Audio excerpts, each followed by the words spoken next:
সবাইকে আমার good morning ও জয়গুরু জানালাম। বড়দপনার ছোটো ভালোবাসি নিয়ে নতুন একটা ব্লগ নিয়ে চলে এলাম।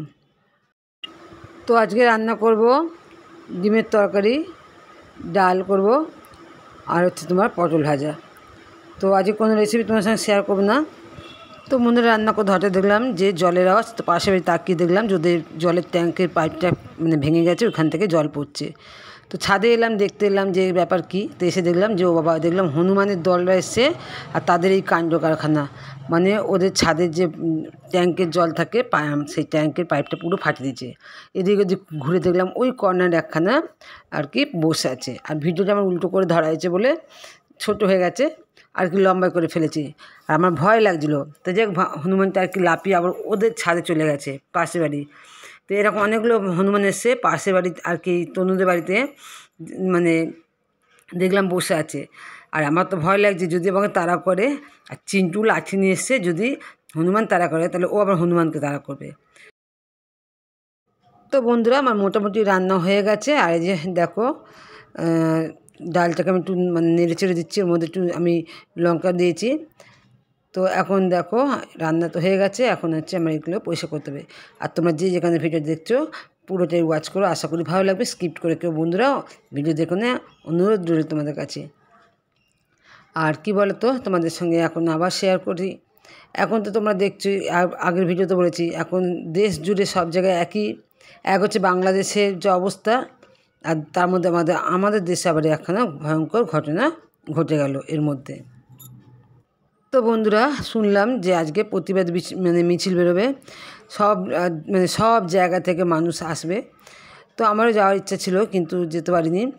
আমি শুধু ভাবি যে প্রতিবাদ করে সত্যি কি কিছু হবে না, শুধু প্রতিবাদে এই আমাদের মোমবাতি জ্বালা বা আমাদের এই ভাঙচুর করা, এইগুলোই আমাদের সার্থক হয়ে যাচ্ছে নাকি এটাই শুধু? আর বাকি যে অন্যায় তো অন্যায় হয়েছে, ক্রাইম তো হয়েই চলেছে না, এটা কোথায় শেষ হবে আমরা যাই না। আর সত্যি কিন্তু আমি আমাদের ভাষা নেই বলার।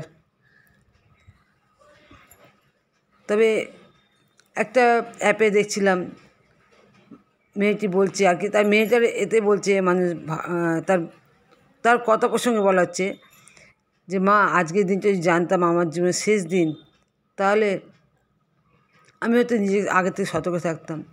আজকে রাতের খাবারটা যদি আমি জানতাম আজকে রাতের খাবারটা আমার শেষ দিন, তাহলে আমি সতর্ক থাকতাম।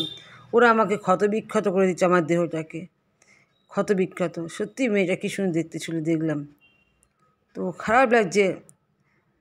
ভাবি যে ঠাকুর এর শেষ কোথায় যায় না।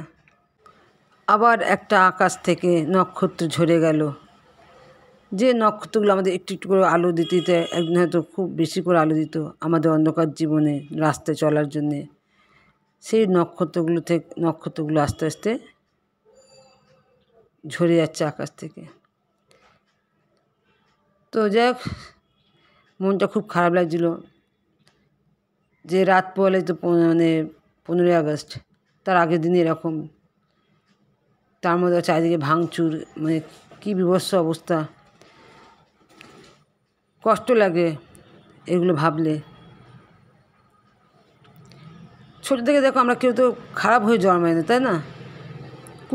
চিন্তা নিতে আমরা জন্মাই না, কিন্তু কেন বড় হয়ে আমরা এরকম খারাপ পথে চলে যাই?